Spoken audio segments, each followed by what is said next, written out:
Queridos hermanos obispos, queridos sacerdotes y diáconos, consagradas, consagrados, seminaristas, agentes pastorales, buenas tardes. Agradezco a Monseñor Poisson las palabras de bienvenida que me ha dirigido. Los saludo a todos ustedes, especialmente a los que tuvieron que recorrer un camino largo para poder llegar. Las distancias en vuestro país son realmente enormes. Por eso, gracias. Estoy contento de encontrarme con ustedes. Dear brother bishops, dear priests and deacons, consecrated men and women, seminarians and pastoral workers, good evening. I thank Bishop Poisson for his words of welcome, and I greet all of you, especially those who had to travel a long way to get here. The distances in your country are truly large. Thank you. I am happy to be here with you. Es significativo que nos encontremos en la Basílica de Notre Dame de Quebec, catedral de esta iglesia particular, sede primada del Canadá, cuyo primer obispo, San François de Laval, abrió el seminario en 1663 y durante todo su ministerio se dedicó a la formación de sacerdotes. De los ancianos, es decir, de los presbíteros, nos habló la lectura breve que hemos escuchado. San Pedro nos ha exhortado: apacienten el rebaño de Dios que les ha sido confiado, velen por él, no forzada, sino espontáneamente. Mientras estamos aquí reunidos como pueblo de Dios, recordemos que Jesús es el pastor de nuestra vida, que cuida de nosotros porque nos ama verdaderamente. A nosotros, pastores de la Iglesia, se nos pide esa misma generosidad para presentar el rebaño, para que pueda manifestarse la solicitud de Jesús por todos y su compasión por las heridas de cada uno. It is significant that we find ourselves in the Basilica of Notre Dame de Quebec, the cathedral of this particular church and primatial see of Canada, whose first bishop, Saint François de Laval, opened the seminary in 1663 and devoted his entire ministry to the formation of priests. The brief reading that we have heard spoke to us about the elders, that is, the presbyters. St. Peter urged us, tend the flock of God, that is your charge, not by constraint, but willingly.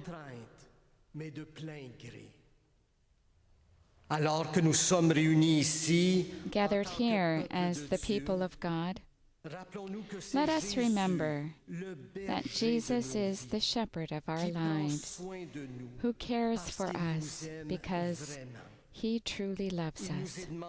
We, the church's pastors, are asked to show that same generosity in tending the flock, in order to manifest Jesus' concern for everyone and his compassion for the wounds of each. Y precisamente porque somos signos de Cristo, el apóstol Pedro nos exhorta: apacienten el rebaño, guíenlo, no dejen que se pierda mientras ustedes se ocupan de los propios asuntos. Cuídenlo con dedicación y ternura, y agrega, háganlo espontáneamente, no de manera forzada, no como un deber, no como religiosos asalariados o funcionarios de lo sagrado, sino con corazón de pastores, con entusiasmo. Si nosotros lo miramos a él, buen pastor, antes que a nosotros mismos, descubriremos que estamos custodiados con ternura y sentiremos la cercanía de Dios. De aquí nace la alegría del ministerio y antes aún la alegría de la fe, no de ver lo que nosotros somos capaces de hacer, sino de saber que Dios está cerca, que nos amó primero y nos acompaña cada día.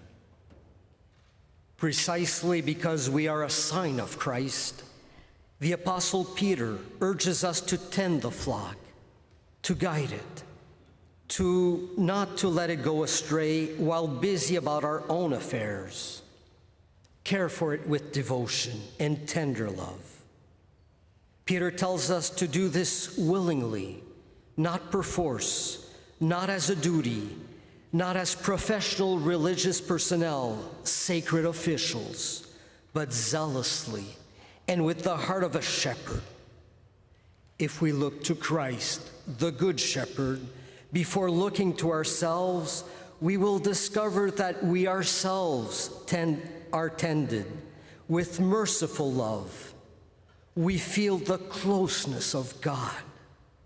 This is the source of the joy of ministry and above all, the joy of faith. It is not about all the things that we can accomplish, but about knowing that God is ever close to us, that He loved us first, and that He accompanies us every day of our lives. Esta, hermanos y hermanas, es nuestra alegría. No es una alegría fácil, esa que a menudo nos propone el mundo, ilusionándonos con fuegos artificiales. Esta alegría no está ligada a riquezas y seguridades. Tampoco está ligada a la persuasión de que en la vida nos irá siempre bien, sin cruces ni problemas. La alegría cristiana, en cambio, está unida a una experiencia de paz que permanece en el corazón, incluso cuando estamos rodeados de pruebas y aflicciones, porque sabemos que no estamos solos, sino acompañados de un Dios que no es indiferente a nuestra suerte. Así como cuando el mar está agitado, que en la superficie aparece turbulento y en la profundidad permanece sereno y tranquilo. Esta es la alegría cristiana, un don gratuito, la certeza de sabernos amados, sostenidos, abrazados por Cristo en cada situación de la vida, porque es Él quien nos libera del egoísmo y del pecado, de la tristeza y de la soledad, del vacío interior y del miedo, dándonos una mirada nueva de la vida, una mirada nueva de la historia. Con Jesucristo siempre nace y renace la alegría. C'est cela, frères et sœurs, notre joie. Pas une joie bon marché. This, brothers and sisters, is our joy. Nor is it a cheap joy like the one that the world sometimes proposes, dazzling us with fireworks. It is not about wealth, comfort, or security. It does not even try to persuade us that life will always be good, without crosses and problems. Christian joy is about the experience of a peace that remains in our hearts, even when we are pelted by trials and afflictions. For then we know that we are not alone, but accompanied by a God who is not indifferent to our lot. When seas are rough, the storm is always on the surface, but the depths remain calm and peaceful. This is also true of Christian joy. It is a free gift, the certainty of knowing that we are loved, sustained, and embraced by Christ in every situation in life. He is the one who frees us from selfishness and sin, from the sadness of solitude, from inner emptiness and fear, and gives us a new look at life and history. With Christ, joy is constantly born anew. Entonces sí, podemos preguntarnos, ¿cómo va nuestra alegría? ¿Cómo va mi alegría? Nuestra iglesia expresa la alegría del Evangelio. en nuestras comunidades, ¿hay una fe que atrae por la alegría que comunica? Si queremos afrontar estas cuestiones en su raíz, no podemos menos que reflexionar sobre aquello que en la realidad de nuestro tiempo hace peligrar la alegría de la fe y amenaza con oscurecerla, poniendo seriamente en crisis la experiencia cristiana. Pensamos entonces inmediatamente en la secularización, que desde hace tiempo ha transformado el estilo de vida de las mujeres y de los hombres de hoy, dejando a Dios casi en el trasfondo, como desaparecido del horizonte. Pareciera que su palabra ya no es una brújula de orientación para la vida, para las opciones fundamentales, para las relaciones humanas y sociales. Pero debemos hacer rápidamente una aclaración. Cuando observamos la cultura en la que estamos inmersos, sus lenguajes y sus símbolos, es necesario atentos a no quedar prisioneros del pesimismo, no quedar prisioneros del resentimiento, dejándonos llevar por juicios negativos o nostalgias inútiles. Hay en efecto dos miradas posibles respecto al mundo en que vivimos. Una la llamaría mirada negativa y la otra mirada que discierne. Nous pouvons donc nous demander comment se porte notre joie. So let us ask ourselves a question. What are we doing? How am I doing when it comes to joy? Does our church express the joy of the gospel? Is there a faith in our communities that can attract by the joy it communicates? If we want to go to the root of these questions, we need to reflect on what it is that, in today's world, threatens the joy of faith and thus risks diminishing it and compromising our lives as Christians. We can immediately think of secularization, which has greatly affected the style of life of contemporary men and women, relegating God, as it were, to the background. God seems to have disappeared from the horizon, and His Word no longer seems a compass guiding our lives, our basic decisions, our human and social relationships. Yet, we should be clear about one thing. When we consider the culture in which we are immersed and its variety of languages and symbols, we must be careful not to fall prey to pessimism or resentment, passing immediately to negative judgments or a vain nostalgia. There are two possible views we can have towards the world in which we live. I would call one the negative view, and the other the discerning view. La primera, la mirada negativa, nace con frecuencia de una fe que, sintiéndose atacada, se concibe como una especie de armadura para defenderse del mundo. Acusa la realidad con amargura, diciendo el mundo es malo, reina el pecado, y así corre el peligro de revestirse de un espíritu de cruzada. Prestemos atención a esto, porque no es cristiano. De hecho, no es el modo de obrar de Dios, el cual, nos recuerda el Evangelio, amó tanto al mundo que entregó a su Hijo único para que todo el que cree en Él no muera, sino que tenga vida eterna. El Señor, que detesta la mundanidad, tiene una mirada buena sobre el mundo. Detesta la mundanidad y tiene una mirada buena sobre el mundo. Él bendice nuestra vida, dice bien de nosotros y de nuestra realidad.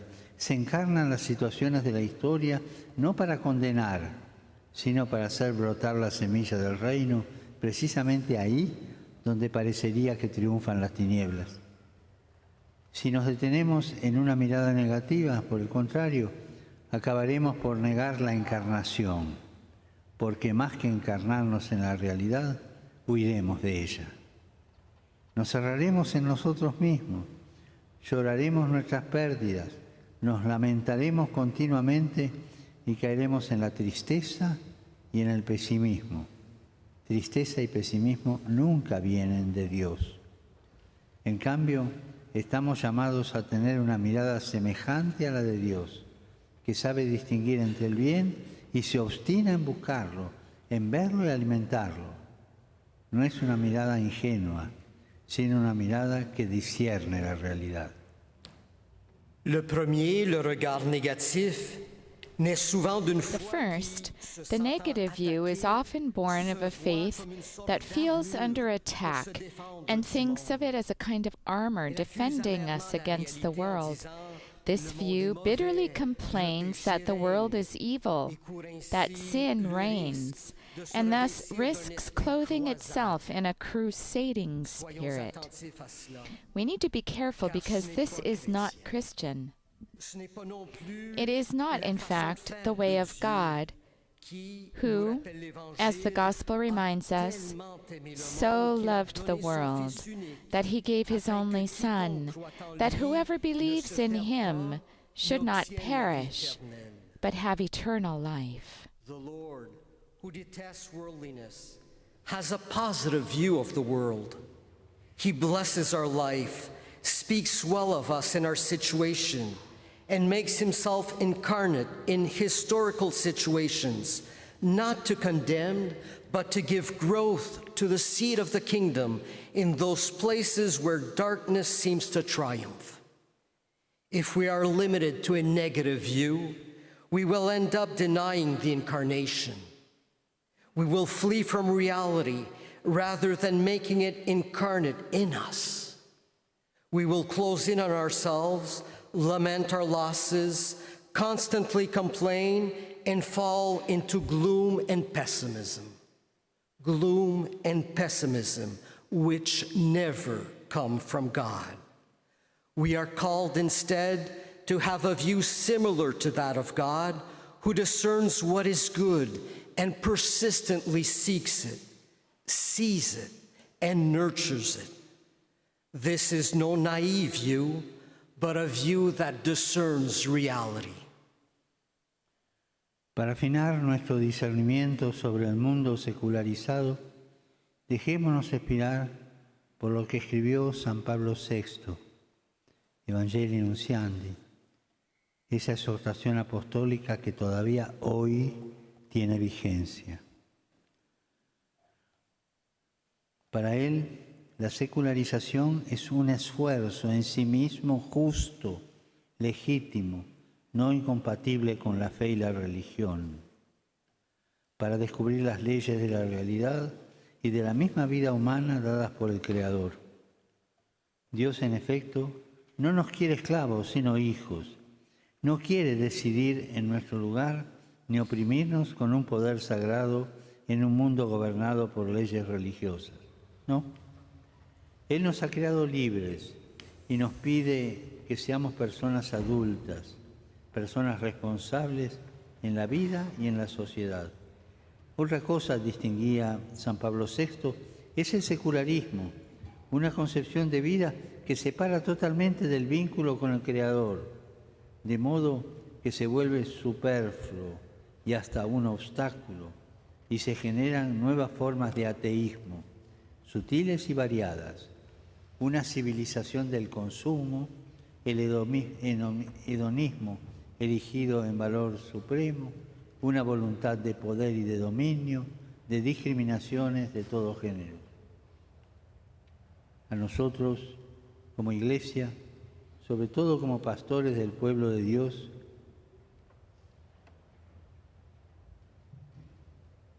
como pastores, como consagradas, como consagrados, como seminaristas y como agentes de pastoral, a todos nosotros nos toca saber hacer estas distinciones, discernir.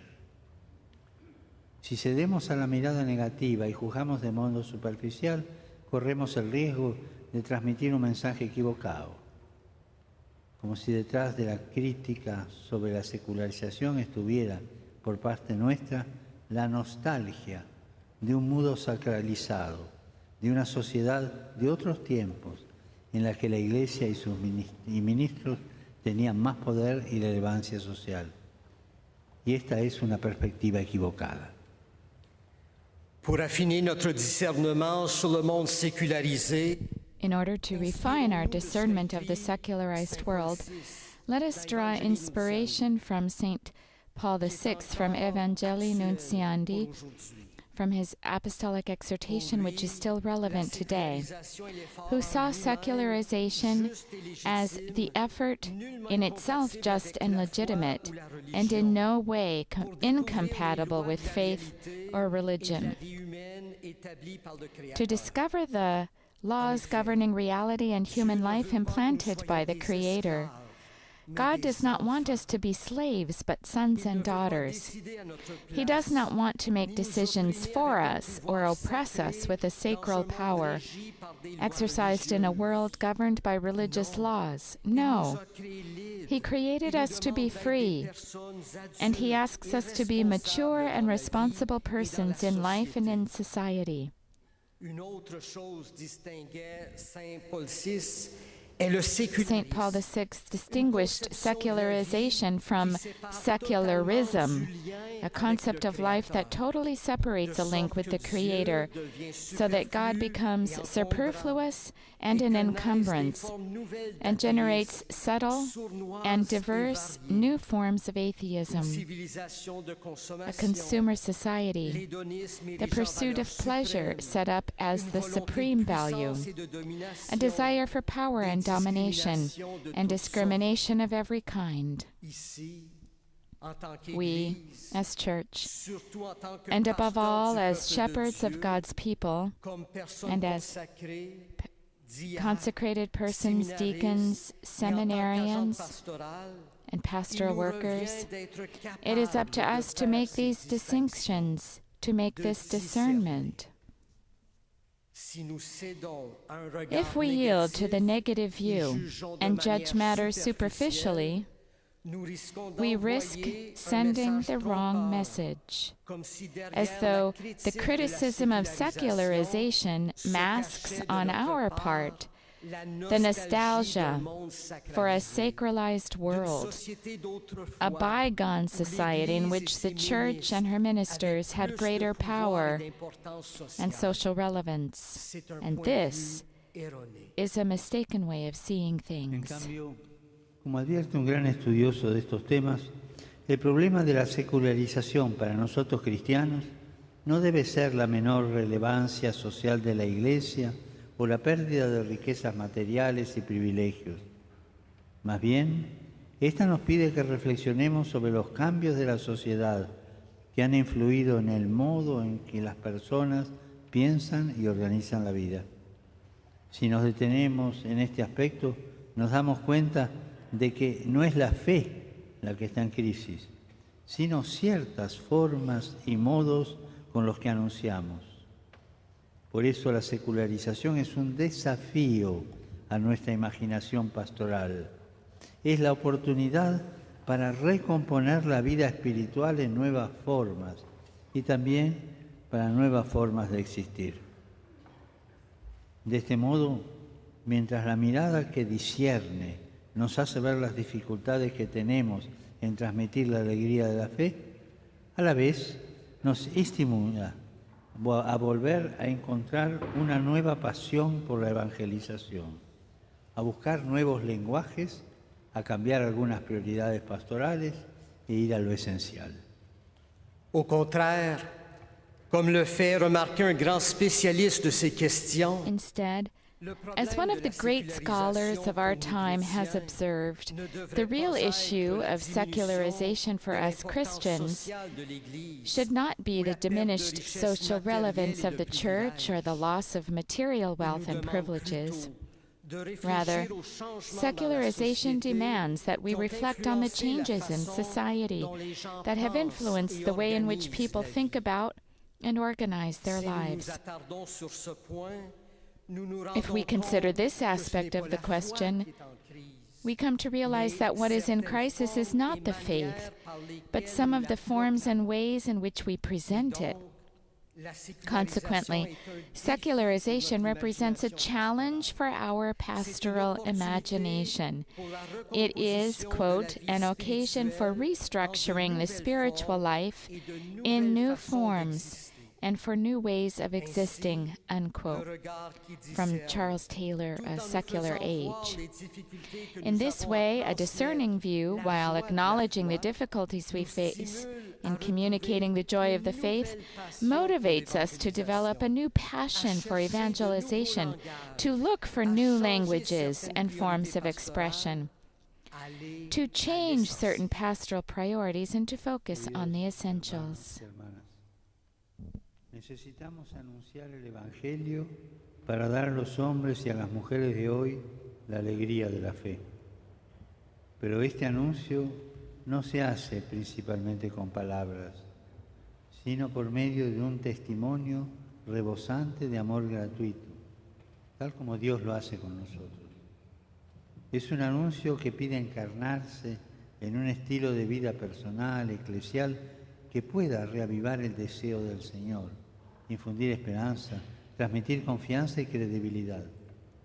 Y sobre esto me permito, en espíritu fraterno, proponerles 3 desafíos que ustedes podrán llevar adelante en la oración y en el servicio pastoral.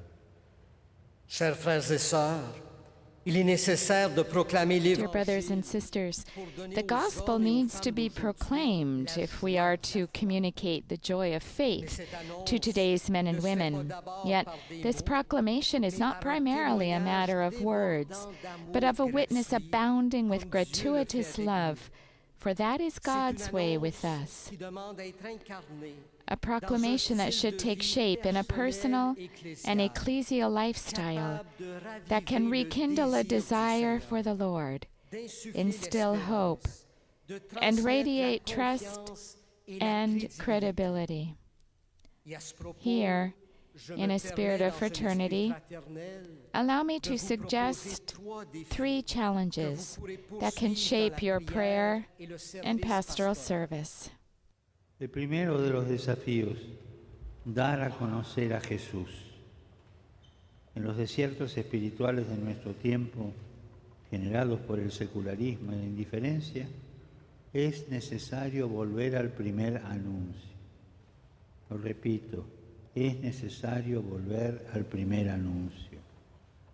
No podemos presumir de comunicar la alegría de la fe presentando aspectos secundarios a quienes todavía no han abrazado al Señor en sus vidas, o bien solo repitiendo ciertas prácticas o reproduciendo formas pastorales del pasado.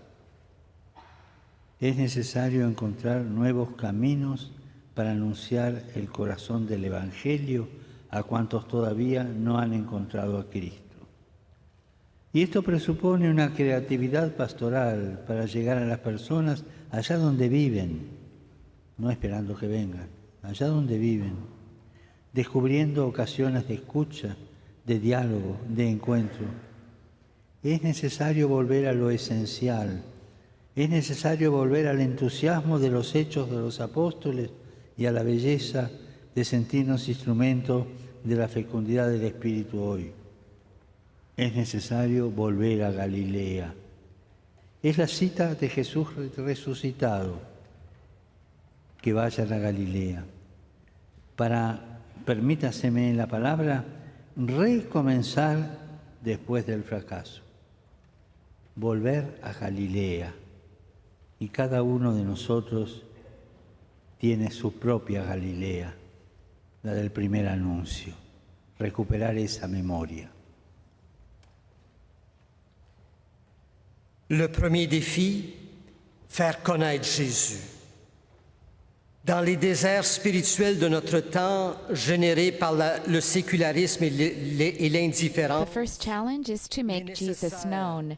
In the spiritual deserts of our time, created by secularism and indifference, it is necessary to return to the initial proclamation. I repeat, it is necessary to return to the initial proclamation.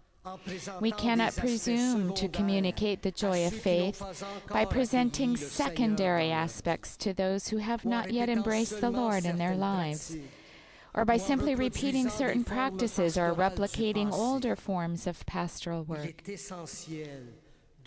We must find new ways to proclaim the heart of the gospel to those who have not yet encountered Christ. This calls for a pastoral creativity capable of reaching people where they are living, not that they come to us, where they are living, finding opportunities for listening, dialogue, and encounter.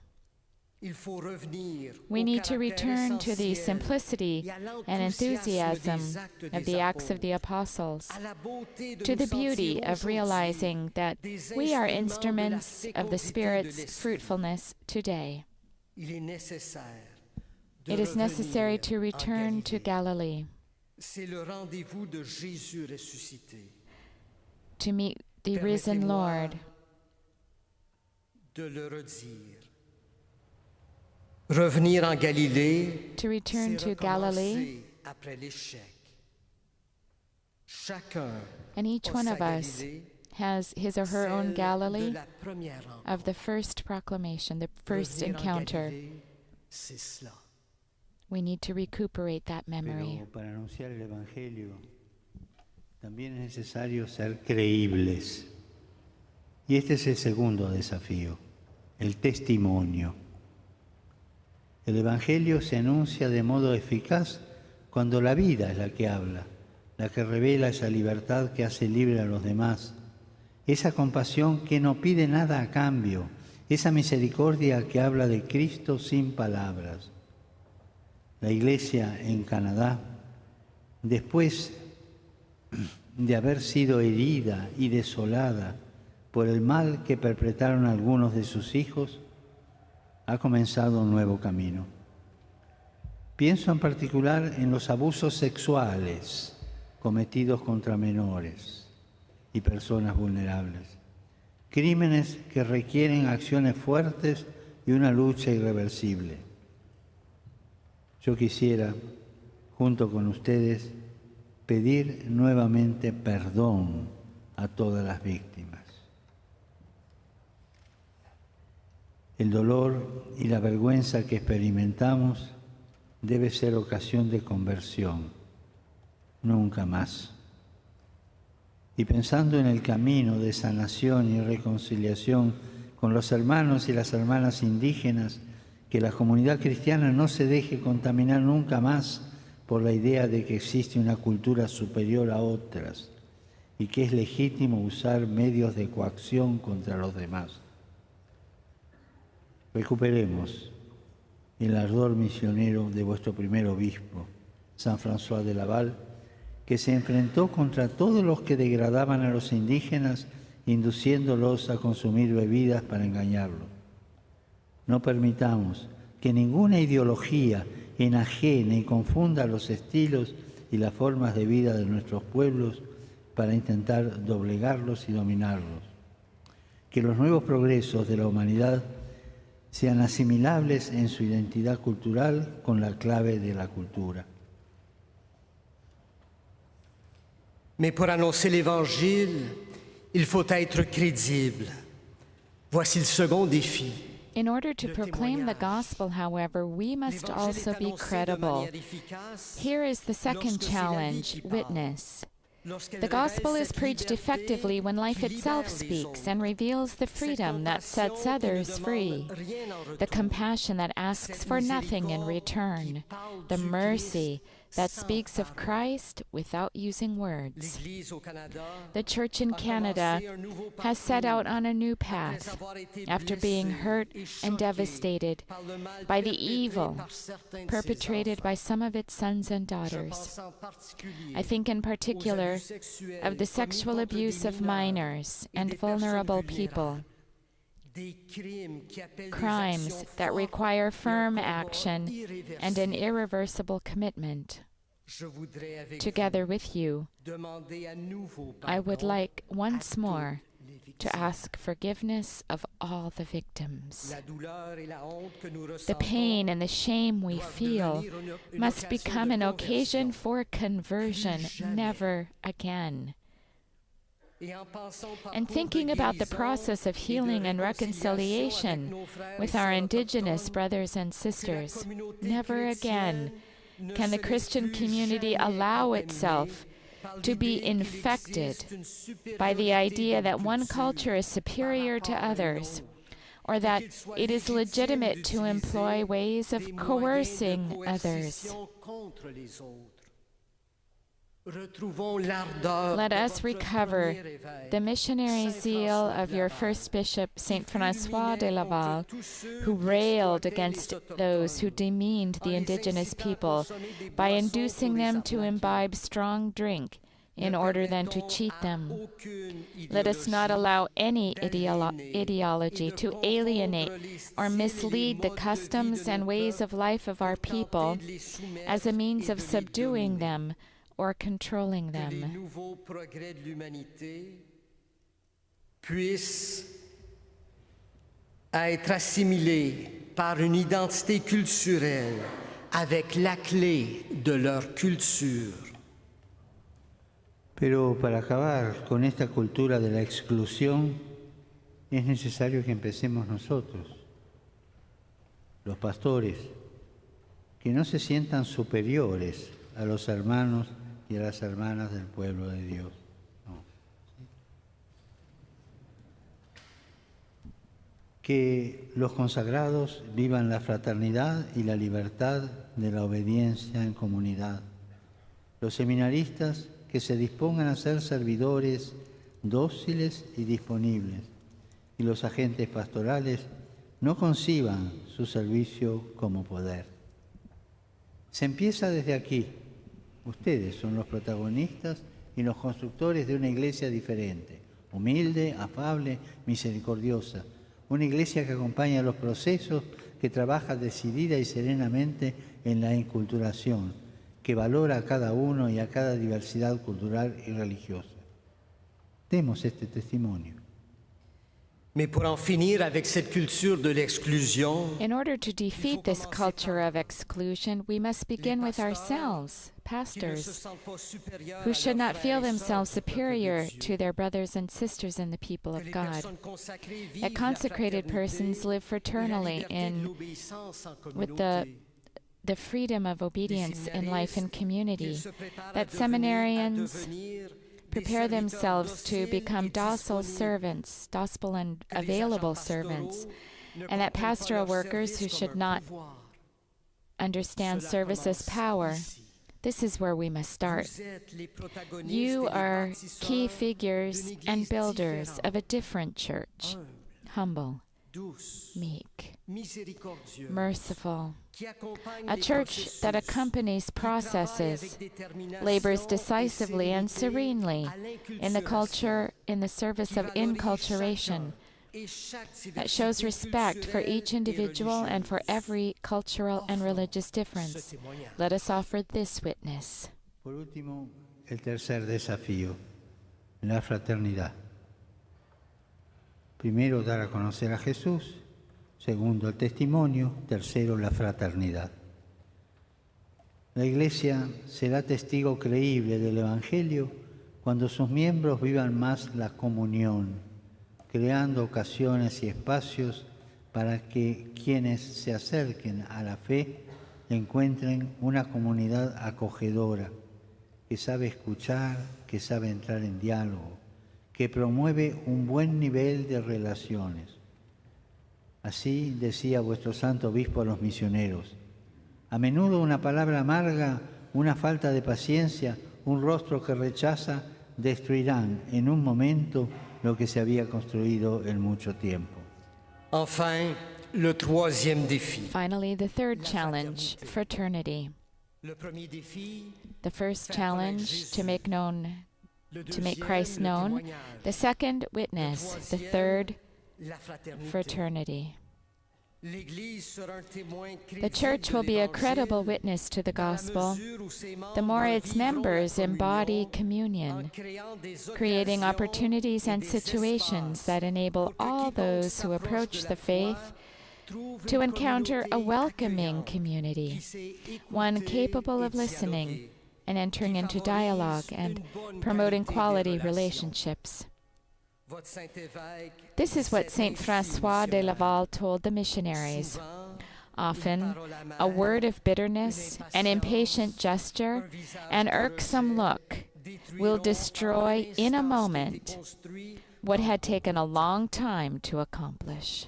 Se trata de vivir una comunidad cristiana que se convierte de este modo en escuela de humanidad, donde aprender a quererse como hermanos y hermanas, dispuestos a trabajar juntos por el bien común. De hecho, en el centro del anuncio evangélico está el amor de Dios que transforma y hace capaces de comunión con todos y de servicio a todos. Un teólogo de esta tierra escribió: el amor que Dios nos da desborda en un amor que es el que impulsa al buen samaritano a detenerse y hacerse cargo del viajero asaltado por los ladrones. Es un amor que no tiene fronteras, que busca el reino de Dios, que es universal. Fin de la cita. La Iglesia está llamada a encarnar este amor sin fronteras para construir el sueño que Dios tiene para la humanidad, que todos seamos hermanos. Preguntémonos, ¿cómo va la fraternidad entre nosotros? Los obispos entre ellos, los obispos con los sacerdotes entre ellos, los sacerdotes con el pueblo de Dios. ¿Somos hermanos o rivales divididos en partidos? ¿Y cómo están nuestras relaciones con los que no son de los nuestros, con los que no creen, con los que tienen tradiciones y costumbres diferentes? Este es el camino, promover relaciones de fraternidad con todos, con los hermanos y las hermanas indígenas, con cada hermana y hermano que encontramos, porque en el rostro de cada uno se refleja la presencia de Dios. Il s'agit de vivre une communauté chrétienne. We are talking about living in a Christian community that in this way becomes a school of humanity, where all can learn to love one another as brothers and sisters, ready to work together for the common good. Indeed, at the heart of the preaching of the gospel is God's love, which transforms us and makes us capable of communion with all and service to all. As a Canadian theologian has written, the love that God gives us overflows into love. It is a love that prompts the Good Samaritan to stop and take care of the traveler attacked by thieves. It is a love that has no borders, that seeks the kingdom of God, and this kingdom is universal. That's a quote from Bernard Lonergan.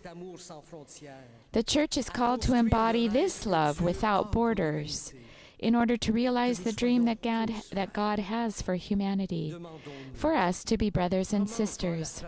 Let us ask ourselves, how are we doing when it comes to practical fraternity among us?